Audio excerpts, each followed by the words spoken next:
Hello everyone, today I will talk about my reflection in future practice. My interview mentor is currently working as a room leader in a toddler room. She is good at children development, programming, and cooperation with teamwork. And there is the contents of the conversation. It includes the main points of the conversation. Let's turn to the question 1. What is your image of teacher? Firstly, teacher should teach children basic skills and should be warm, patient, and response to children. For example, help children develop their motor skills in some patient ways.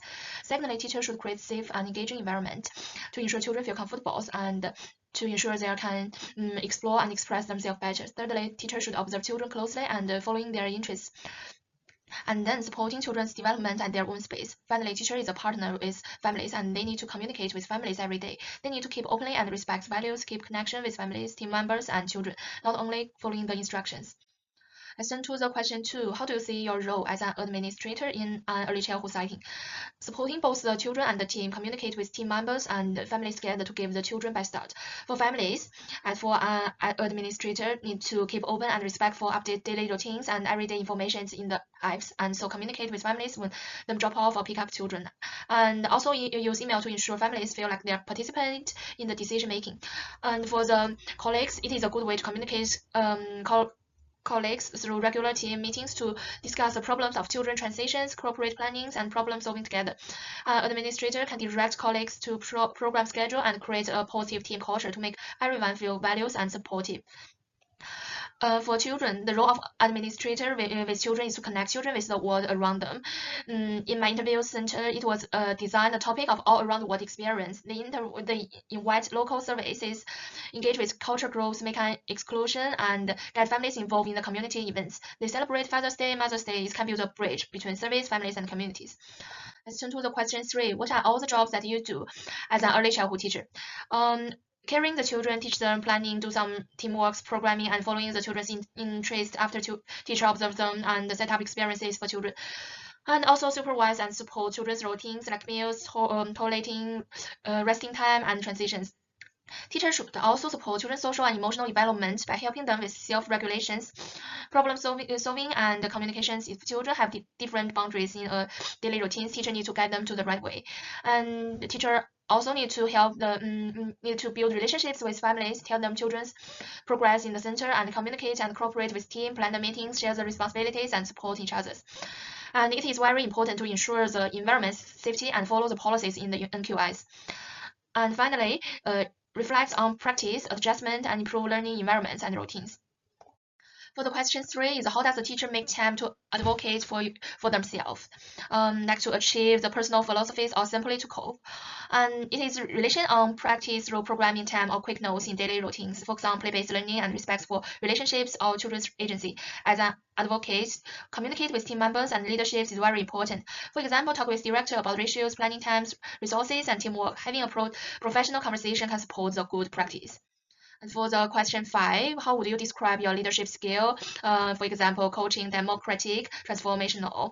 And she said she would like to involve her colleagues in decision makings because everyone have different strengths. As a room leader, should not only direct. She listen and make decisions together because her center is a multicultural center. Staff are from different cultures and backgrounds. So she would like to choose the democratic. And secondly, she chose the coaching skills. She support educators individually, help them to build confidence and give them guidance rather than just provide instructions. She prefers to lead by example. By encouraging professional goals and models of the practice, she valued open communication, respect, and cooperation. And if she faces a challenge, she focuses on problem solving with the team. Let's turn to the question 6. When your team faces disagreements or challenges, how do you typically resolve them? And she answered is everyone has the chance to share their perspectives. She would like to listen carefully to each other and try to solve problems together. As for a room leader, it is necessary to stay calm and keep clear communication with disagreement. In this interview, there are some things that I agree with and also some that surprised me. My interviewee stated that as a leader, it should be respect for the team and support each other. When facing the disagreements or challenges, leaders should stay calm, give each colleague opportunities to share their own perspectives, listen carefully, and work together to solve the problem. I agree with these viewpoints because Asakwa mentioned that it is necessary to build positive relationships and maintain respect with colleagues. The interviewee described that her leadership style is both coaching and democracy. For the coaching style, she mentioned that she supports educators individually and help them to build confidence and give them guidance rather than just provide instructions. As mentioned in Asakwa, as for Building relationships with colleagues, leaders should schedule time for individually meetings with each team members, not only educators, but also include other staff to explore children's learning and well-being. And then leaders should schedule the follow-up meetings individually to discuss the process of teaching, learning, and well-being through daily practice. This will closely align with my interviewees shared. I realized that supporting children's growth is not just one person's responsibility, but also requires teamwork. The interviewee showed that she is committed to create a positive environment to help everyone feel supported. This aligned with Gleason's, who noticed that a great leader does not work for themselves, but for the whole team. Leadership is not only about who is in charge, but also ensuring the team stays focused on the goals and maintain their motivation. Lesson 2, the second part, is what surprised me, that her leadership style was both democracy and coaching. Previously, I believe these two approaches are conflicting because a coaching style requires building employees to help them reach their potential. A democracy style involves consulting employees before making decisions. However, I realized that guidance of employees is not only following the instructions, but individually attention foster skills development. Moreover, she asks other employees' perspectives before making decisions, which enhance employee engagement. This combination of approaches avoid potential conflicts with employees who are unwilling to be guided and build trust in the leadership. In the future, I will aim to create a nurturing and engaging environment that supports children's growth, and I need to follow each child's learning pace individually and interest to support their development. As a future administrator or teacher, I will maintain effective communication and building positive relationships with families, colleagues, and children. And if I facing challenges in the center, I will collaborating with colleagues and provide diverse perspectives to understand the situations.